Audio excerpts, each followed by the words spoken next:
last night and got back very late. So I asked him to stay back and spend the night so he doesn't have to drive all the way at night. Even though that man is not supposed to be in this house. Who made a rule? He's my partner. Exactly. Your partner and not your husband, so you shouldn't be sharing a bed with him. Enough, Dave. Enough. I can share my bed with him if I choose to, and you have no right to question me. If you do not want to be questioned, then act like my mother and stop bringing that man into this house. Don't you dare talk to me in that tone. I am your mother, and you show me some respect. Hey! Sit your axe down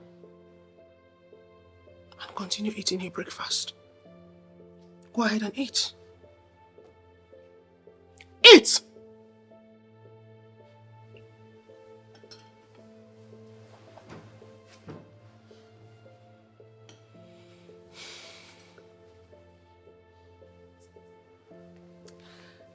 Did you make some for your amazing mother? Yours is in the kitchen. Oh, that's so nice of you. All right, so I'll go get mine and join you so we can eat together.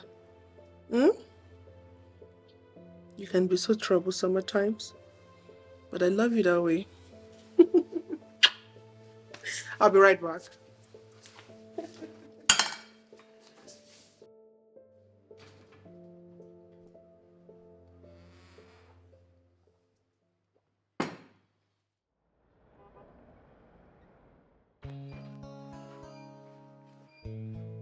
Oh! Mom! Yes.